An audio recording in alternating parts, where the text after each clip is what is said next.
So we're going to take a look at fictional rabbis here in North America. We're going to sort of concentrate on the last half of the 20th century.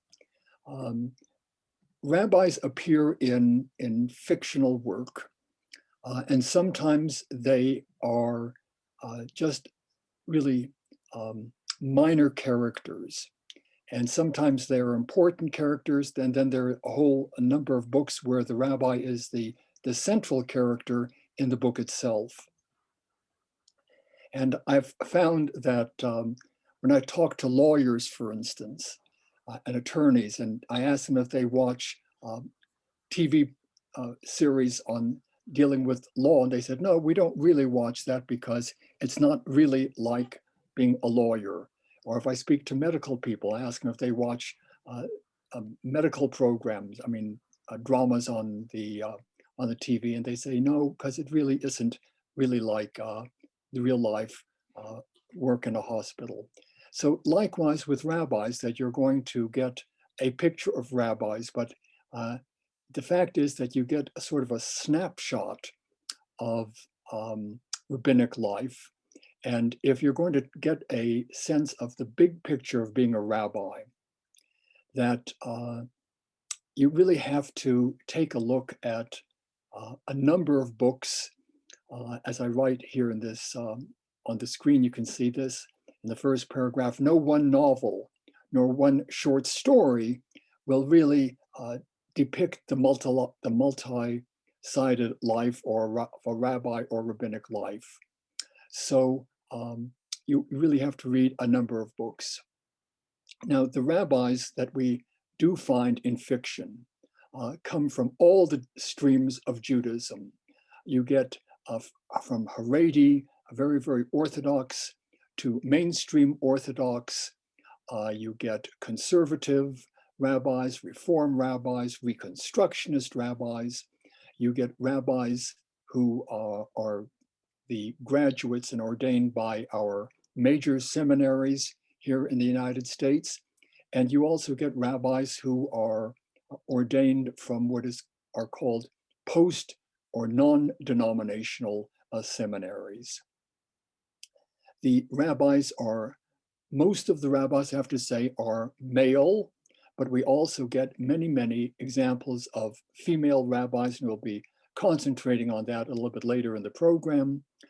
You get rabbis who are married, rabbis who are single, rabbis who are divorced, rabbis from the full level and range of sexuality, including LGBTQI rabbis. So you find rabbis, for instance, most of the rabbis, I have to say, are serving in congregational settings, but you also get rabbis who are teaching in seminaries or at yeshivas or serving in chaplaincy in the armed services.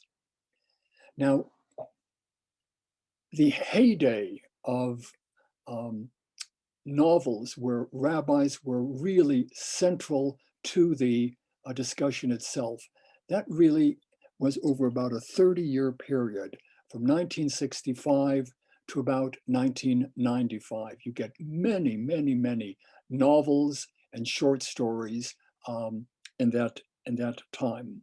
For instance, and probably the most famous rabbi is that of Rabbi David Small, who first appeared in 1964 with Harry Kemmelman's Friday the Rabbi Slept Late. The next in the series was Saturday the Rabbi Went Hungry, Sunday the Rabbi Stayed Home. All in all, there were 12 different books authored by Kemmelman, and you saw the rabbi in various situations. Another major set of rabbis, or where rabbis were central characters or important characters, were in the novels by Chaim Potok. And again, these really fit into the that 30-year period, roughly from 1965 to 1995. Chaim Potok's The Chosen, The Promise, My Name is Asher Lev, In the Beginning, you get just all kinds of important novels being written in that period. Then you also get in this period Noah Gordon's The Rabbi. Probably if I were to choose one book where they really seem to get the rabbi correctly, probably it would be Noah Gordon's The Rabbi, and he is a congregational rabbi, though you also see him in his seminary years. Two short stories by Bernard Malamud feature rabbis. The Magic Barrel is a rabbi who is a yeshiva student at Yeshiva University. And then The Silver Crown is a wonderful short story where it's a kind of wonder-working rabbi living in New York City. You also get in this period of time, for instance, Jerome Weidman's book, The Temple. The Temple was a very popular title. Jerome Weidman's book, Robert Greenfield's The Temple, Arcadia Leocum's The Temple. So there are many, many books in this period where rabbis are, again, central characters. The novel or the short story really revolves around a rabbi. Now, in this period of time, you also find that you get rabbis who are important characters, and sometimes you get just rabbis who are mentioned briefly in a novel or short story. In fact, I would say in that sense, that reflects the great reality, because your average Jewish person will see a rabbi at a life cycle event during the year, or may see the rabbi at high holy days. So you really see the rabbi, again, your average Jewish person only sees the rabbi on rare occasions. And if one takes all the novels and all the short stories which feature rabbis, they appear rarely, they're just barely mentioned, and it's usually at a life cycle, oftentimes a funeral, or it could be at some sort of religious services. So we move on now to the next slide. A whole subset of rabbi novels are what I call rabbi and crime fiction. And I want to underscore the fact that the rabbi is not the criminal. The rabbi is the person who solves the mystery. And as I've surveyed American writers, Anglophone writers, writing in the United States, to some extent in Great Britain, that there are 4 different authors who have rabbis who appear in multiple novels. There are some novels where a rabbi is involved in solving a crime, but that's just a one-off with that novel. But in terms of the rabbi solving crimes over multiple novels, the most famous, again, as I've mentioned before, are the Kemmelman, the Harry Kemmelman novels with Rabbi David Small, and Small lives in Bernard's Crossing, which is just north of Boston itself. A second person who has written on rabbis and solving crimes is Joseph Telushkin. Telushkin wrote 3 novels: The Unorthodox Murder of Rabbi Wall, and we'll be coming back to that novel, The Final Analysis of Dr. Stark, and An Eye for an Eye. And in these 3 novels, they're all set in Los Angeles, and Rabbi Daniel Winter is the central character. Rabbi Winter, interestingly, says the following in one of the novels. He says, "I'm an Orthodox rabbi," that is to say, he was ordained by the Rabbi Isaac Elchanan seminary at Yeshiva University. He's an Orthodox rabbi serving a conservative congregation. And then he goes on to say that in terms of practice, that his conservative congregation are the same level of practice as in Reform synagogues. The third rabbi crime novels are by Eileen Schneider, And she has 3 novels, Hanukkah Guilt, Unleavened Dead, and Yom Killer. And her rabbi detective, rabbi mystery solver is Rabbi Aviva Cohen. And she happens to be a Reconstructionist rabbi. Just going back to Rabbi David Small, he is a conservative rabbi. The 4th author who deals with rabbis who solve mysteries is Marvin J. Wolfe. And his 4 novels are For Whom the Shofar Blows, A Scribe Dies in Brooklyn, A Tale of Two Rabbis, and Bride of Frankenstein. Yes, that really is the title of the novel. And his rabbi is Rabbi Moshe Binyamin Maimon, more commonly known as Rabbi Ben. And the novels are set, the first one is in Los Angeles, the second one, New York City, largely in Brooklyn, in the Syrian Jewish Mizrahi neighborhood of Bensonhurst. And then the third novel is set in Pittsburgh. So again, that's another subset of rabbis. If we move on now to women rabbis. Women rabbis, the first woman rabbi was ordained in 1972 at the Hebrew Union College, Jewish Institute of Religion. And that was Rabbi Sally J. Priesand. And next year will mark the 50th anniversary of women rabbis being ordained in the modern world. There's a footnote. There was a woman by the name of Rebecca Jonas in Germany who was ordained privately, and she never served a congregation, but for the most part, people really regard Sally J. Priesand as the first woman rabbi in modern times, who really continued to serve, and certainly is the first American woman ordained here in the United States.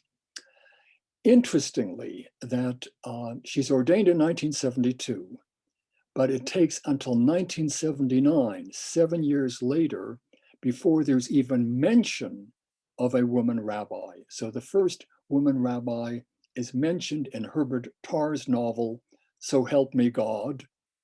And she's a minor character, but she is featured there. She's a rabbinic student for most of the novel, and then in the last couple of pages, she's ordained. So technically, she's both a woman rabbinical student, the first rabbinical student mentioned in a novel, and technically the first woman ordained in a novel. And that's 7 years after the first woman rabbi was ordained. Now, I've kept a list of novels, short stories, and as well as TV and movies which mention women rabbis. And I probably am the world's expert on terms of women rabbis in fiction, because I've published a number of articles on that topic, and I know of only one other person who has published an article or written a chapter on women rabbis. And so I'm pretty sure that I'm up to date, and I know of just over 40 examples of, again, taking mostly novels, but also short stories, TV and cinema movies, which mention a woman rabbi. In some of these cases, the woman is absolutely central to the novel. In a few cases, she's just mentioned briefly, but that's the overview of women rabbis. Now, in the period from 1979 to today, I think in my study, I found that there were roughly 3 waves of mentioning women rabbis. The first wave is roughly the 15 years, 1979 to 1995. And there's a woman by the name of Rhonda Shapiro Reeser. Rhonda Shapiro Reeser writes a novel called A Place of Light in 1983. And the woman who we see her first at seminary, she's in fact studying at a women's kind of yeshiva in Jerusalem in the 1960s. And then we see her at as a student in studying in New York, probably at a fictionalized account of the Hebrew Union College. And then it has her within a congregational setting.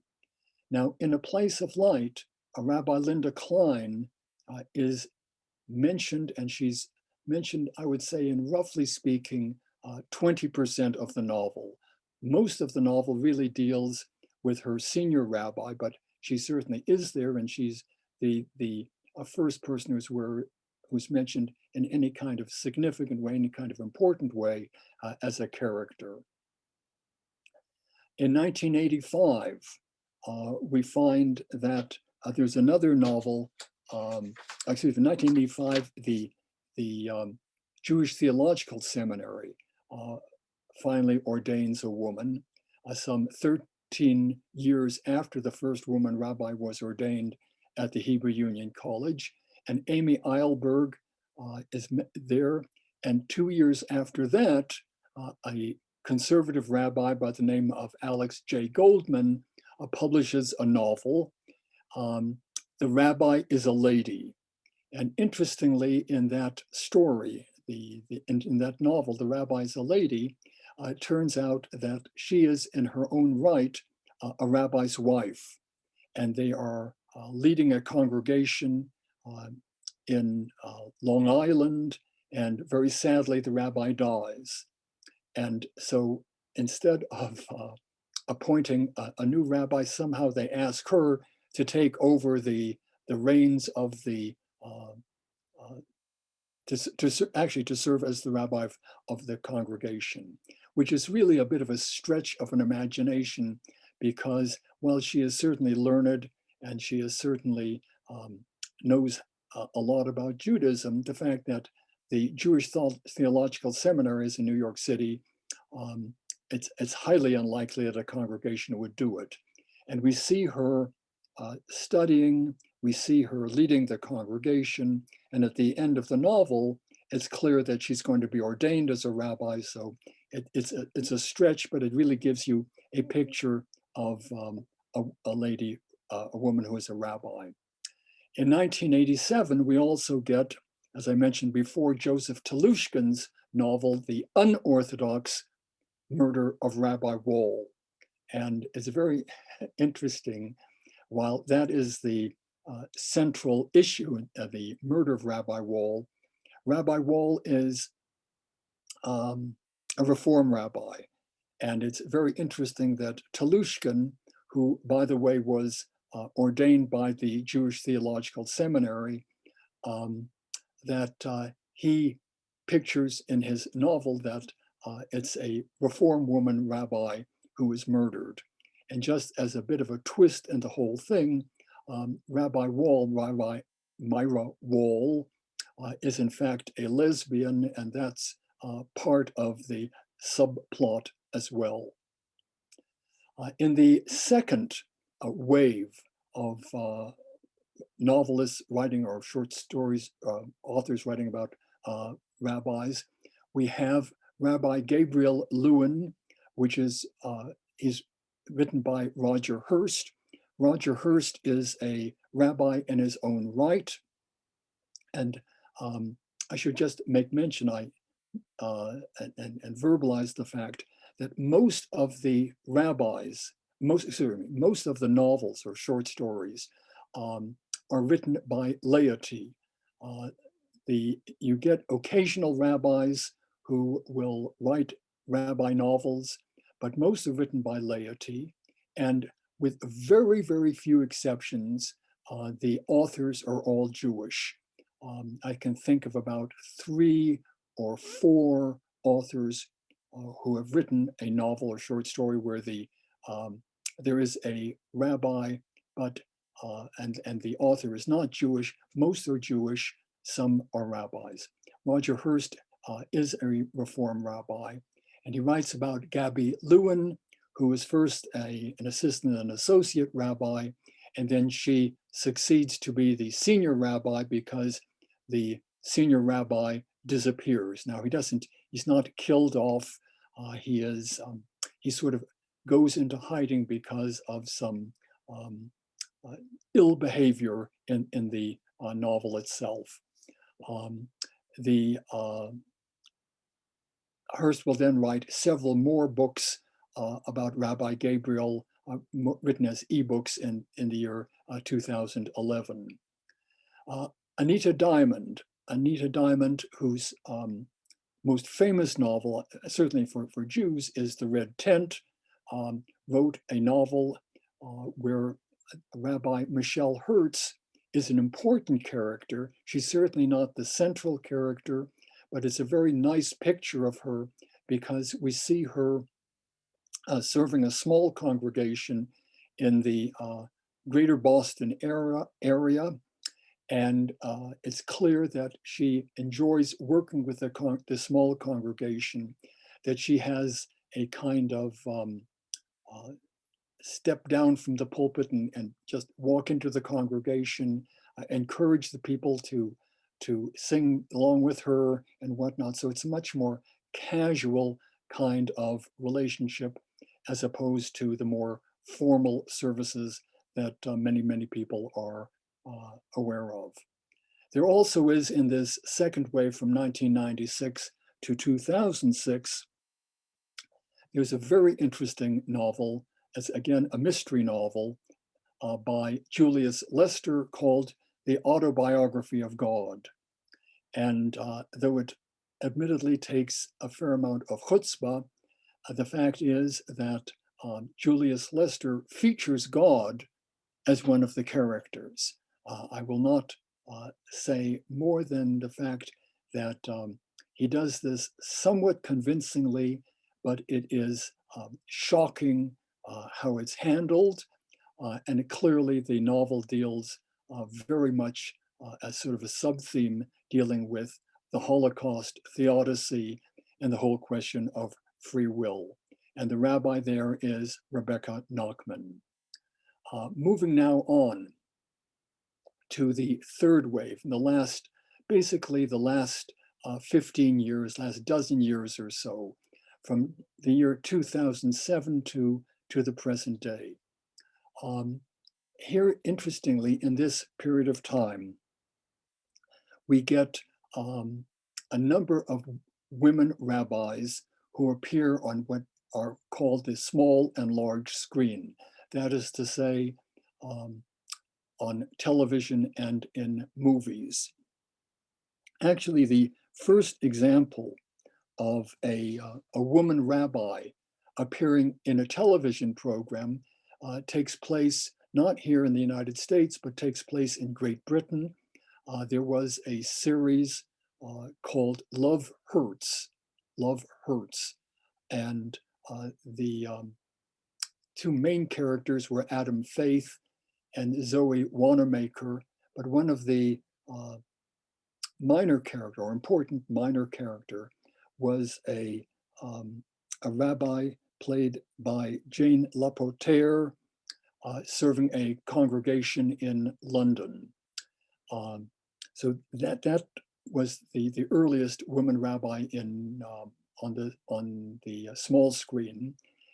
In the earlier period of the 1990s, there were occasional women rabbis who appeared in really short examples. There was a television program called One Life to Live, a series, and you had Cameron Manheim appearing as a rabbi. In 1996, there was the Larry Sanders Show, where we had Amy Aquino, who would then have a major role in the police drama called Bosch. But in 1996, She was Rabbi Susan Klein in a series called The Larry Sanders Show, but it was only one episode over all the many ones that they had. In 6 Feet Under, there was a rabbi appearing there. That was in the let me just see, it was early in 2002. You had Molly Parker appearing as Rabbi Ari Hoffman. So then I also mentioned here, as you can see on the screen in front of you, there was Catherine Hahn, who played the figure of Rabbi Raquel Fine in the series Transparent, a very interesting series which went on from 2014 to 2017. And a few years ago, Deb Filler appeared, the actress Deb Filler appeared as an unwoman, Rabbi Sally, in the series The Handmaid's Tale. But again, it was one episode out of the many, many parts of The Handmaid's Tale, and she had a role in there. In terms of novels and short stories in this third series, the third wave of women rabbis, there is Eileen Schneider's Hanukkah Guilt, Unleavened Dead, and Yom Killer, and that kind of correspondent with Schneider, and she very purposely takes these kind of humorous Hanukkah Guilt, Unleavened Dead, and Yom Killer instead of Yom Kippur. And her chief character is a Reconstructionist rabbi who is not only divorced, but she's twice divorced. She's serving a small congregation just in New Jersey, but not far from Philadelphia. Mark Shook, who, I should point out that Eileen Schneider is a rabbi in her own right. She was ordained from the Reconstructionist Rabbinic College. Mark Shook is also a rabbi. He wrote a novel called The Ezra Scroll, and there you find a character, a Reform rabbi, Abby Stone, who's featured as a chaplain in the Navy. Then Seth Goldsmith. Goldsmith published 2 novels. In 2016, you have The Rabbi of Resurrection Bay. Now, when I first saw the title of that, I raised an eyebrow and I thought, surely it has something to do with resurrection, and what is this all about? Well, the fact of the matter is, there is a place called Resurrection Bay. I had never known that. And it's just south of Seward, Alaska. It's a real place. And the novel is set in Seward, Alaska. And Rabbi Hani Khan is a graduate of what probably is the Hebrew College in Boston, which has a rabbinic section, rabbinic seminary as part of Hebrew College. And she is a graduate from that. And so there's the first novel, The Rabbi of Resurrection Bay, and then a couple months ago, Goldsmith published the second in the series, which is called The Rabbi's Holocaust Heroes Museum. So again, you get a fair number of rabbis in this later period. Certainly in terms of rabbis who appear as major characters in this last period of time, this last 12 years or 13 years. You have other major rabbis. There's a novel by Marcia Rudin called Hear My Voice. And there you find a rabbi who, and it takes place from roughly when she's a teenager till she's about 50. It covers the years about 1950-ish to about 1970. about 1990. There's a new novel that just came out last year called The Rabbi Finds Her Way, which is set in Oakland, California. So you get a number of rabbis as major characters in novels in this last period of time. You also in this period get TV stars, for instance, what most notable is Loving Leah, which was filmed in 2009. And of course, the other novel, the other movies and TV that I mentioned earlier. If we move now on to women rabbis, the next slide continuing here, what issues do women rabbis face that are depicted in novels and also in real life? There is a woman rabbi, a real life woman rabbi named Janet Martyr. And she suggested that women have three major issues that are of concern to them, what they call balance, intimacy, and empowerment. And with balance, the issue there is how does one find a balance between your professional life as a rabbi and the work that it takes to be a rabbi and to be a private person with your own family. And just to pick up that balance issue, in Eric Siegel's novel Acts of Faith, the woman rabbi, Deborah Luria, says the following: almost by definition, a rabbi's duties are performed at abnormal hours. This was doubly difficult for a young single mother like herself. Deborah was conscientious and compassionate. She was dedicated. And while these qualities were also necessary for the exercise of motherhood, she seemed invariably to fulfill the rabbi's duties, not the parents'. So she finds herself torn between her role as a mother of a young child and her obligations to the congregation. Just moving it down a little bit, and this is from Marcia Ruden's Hear My Voice. The woman rabbi says, motherhood is demanding. I'm always behind on everything.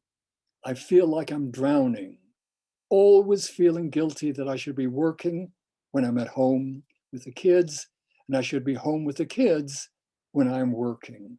And that concern of how does one balance that, from everything that I have read and researched and talked to women rabbis, that tension to find the right balance between being a mother and being the leader of the congregation continues to be a problem.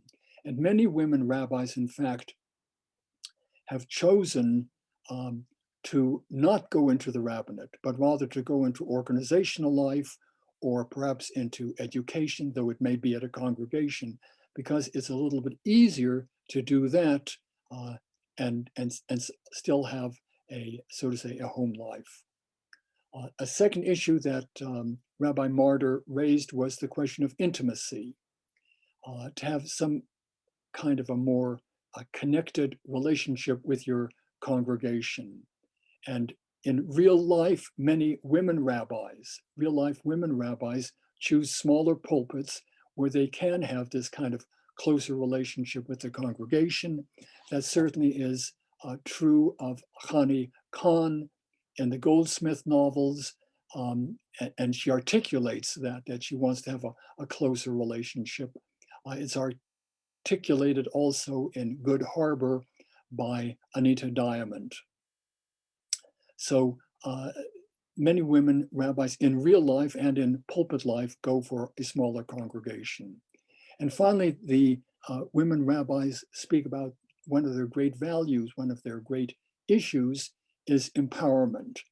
And by empowerment, they mean that they want to put aside the kind of hierarchical structures that you necessarily find in larger congregations.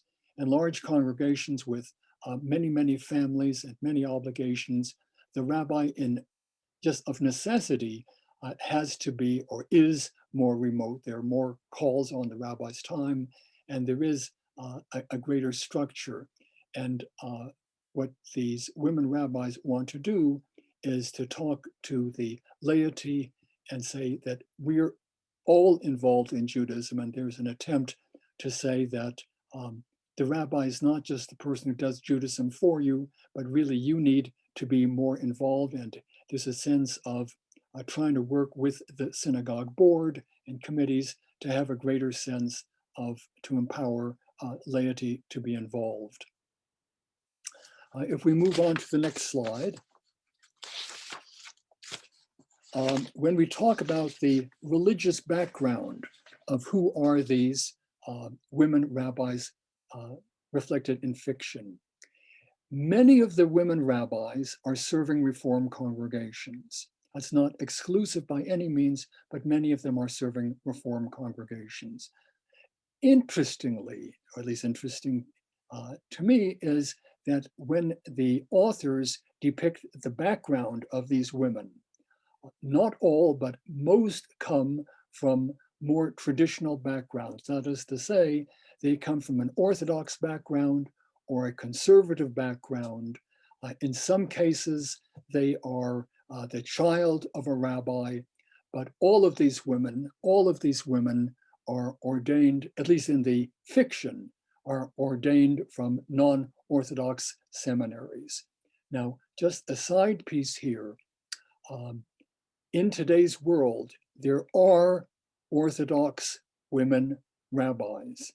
A number of Orthodox women rabbis have been ordained privately, and there also is a yeshiva in New York called Yeshiva Torres Chaim, which ordains women rabbis.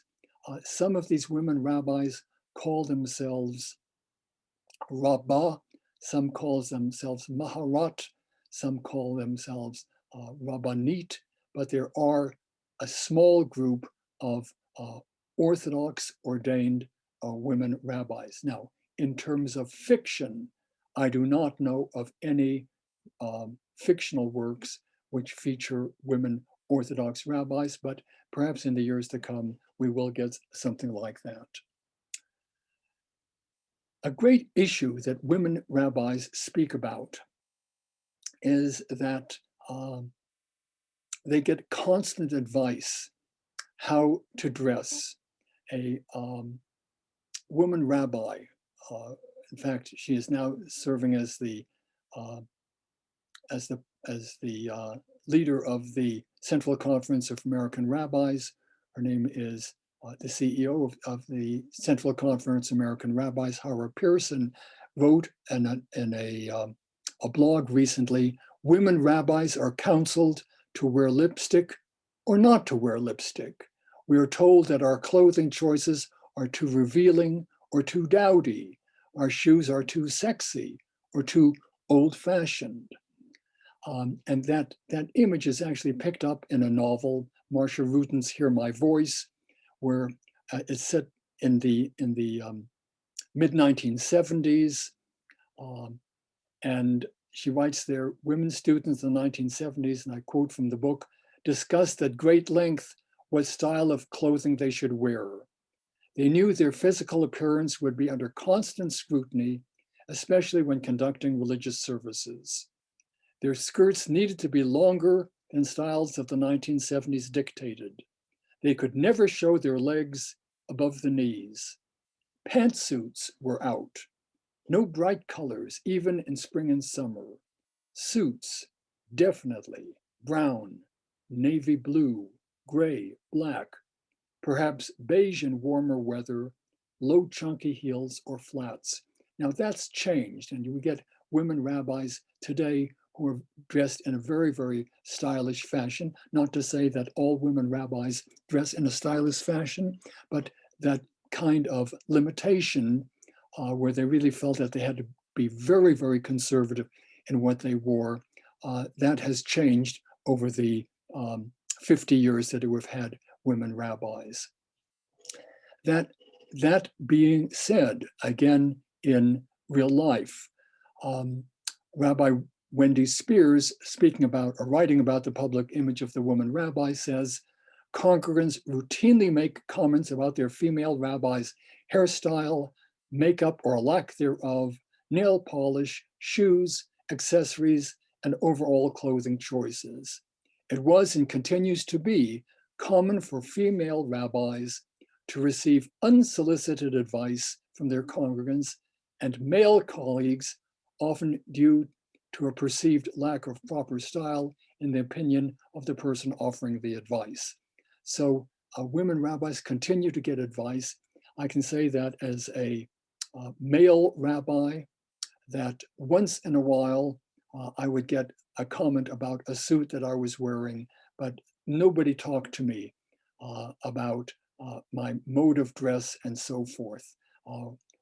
The one exception was when I was leading the at Shalom Park.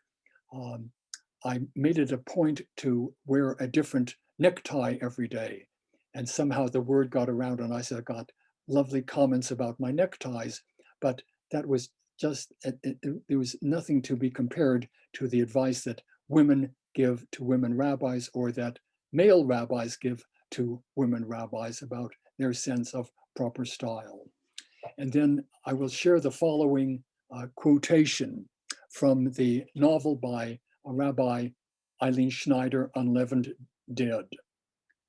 In that novel, it speaks about a woman rabbi, fictional woman rabbi. Wendy left her house for a groundbreaking ceremony. Quote, the weather was nice. She wore a lightweight suit and a thin blouse. By the time the ceremony started, it had clouded over and had gotten chilly. She didn't realize it, but the cold wind popped out her nipples and they could be seen through her blouse. To make it worse, she didn't find out about it until the rabbi emeritus, the senior rabbi, and the synagogue president called her into a meeting this morning and chewed her out about her inappropriate attire and unprofessional demeanor. So the fact is that women rabbis do have difficult problems that men don't have to face. If we move on now onto the seventh slide, just a few points here I'd like to point out about women rabbis. Unquestionably, in fiction and in real life, women have difficulties with dating. In that novel mentioned, which was published in 1983, A Place of Life, while she was a rabbinical student, Linda Jacobs, who will become Rabbi Linda Klein, explains that when men find out that she's studying to be a rabbi, most don't bother to call me back for a second date. And that certainly is reflected also in the novel Woman of the Cloth. That's the experience of Rabbi Gabby Lewin. In, again, real life and in the fiction, statistics support the notion that real life women rabbis have a much higher percentage of being either never married, divorced, or childless, much higher percentage than is true for male colleagues. Again, that's supported by statistical material in real life and certainly reflects the experience of women rabbis in the novels. And again, a number of women rabbis are either single, never married, widowed, or divorced. Another issue is job satisfaction and pay equity.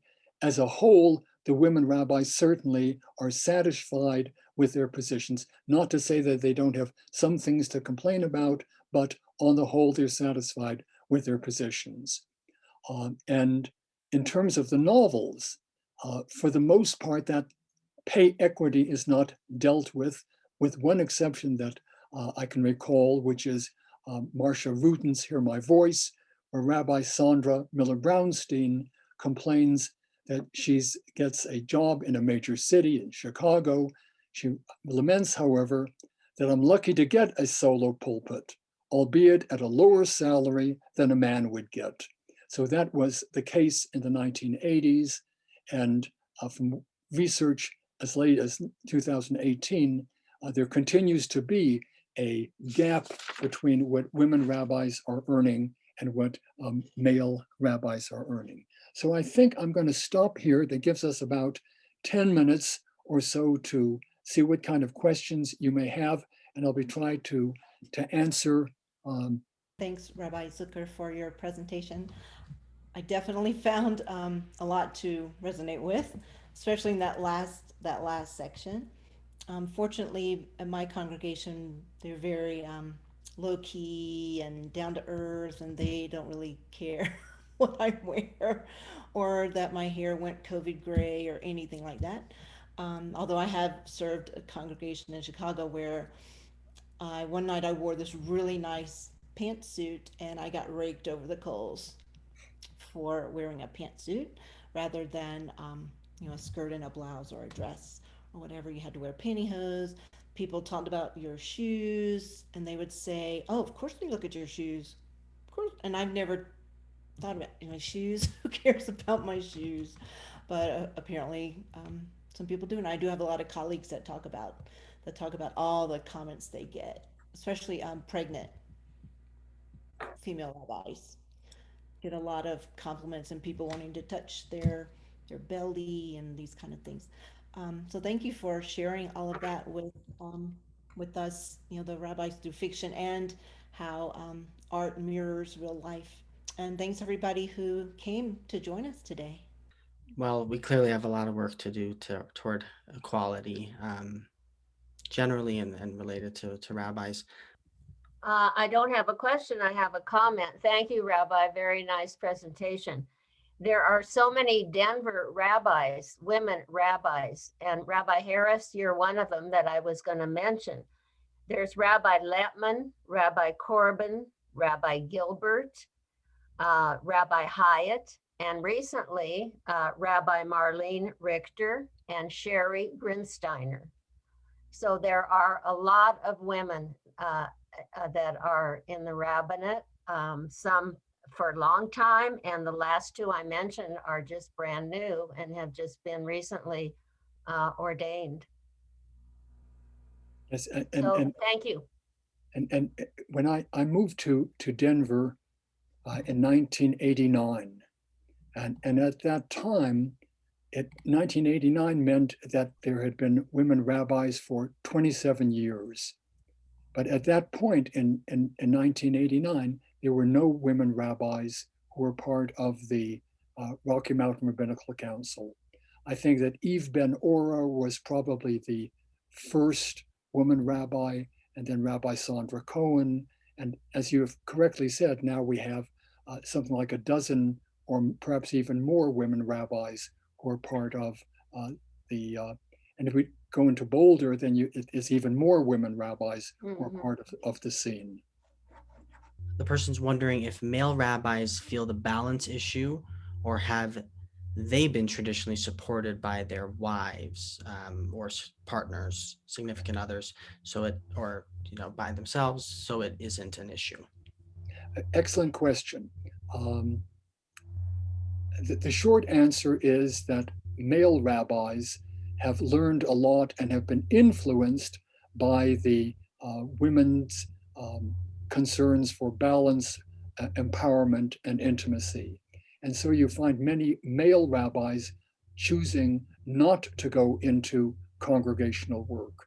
Um, I'm a member of the Central Conference of American Rabbis, and about 1/3 of the rabbis who are members of the CCAR are not in congregational life. And that is a vast change from years gone by. Um, in terms of balance and being supported by with your wife and trying to find that balance, that continues to be a problem for male rabbis. Um, and there's a certain inconsistency. Um, Women rabbis, the spouses of women rabbis, may or may not show up to services. In terms of male rabbis, if the wife does not show up to services or does not participate in sisterhood or similar kinds of organizations, the rabbi will hear about it. So there is a kind of inconsistency with that situation. I was ordained in 1970, so I'm part of that generation. Rabbi Stephen Foster was a classmate of mine, so that gives you a sense of how long we've been around, how long we've been rabbis.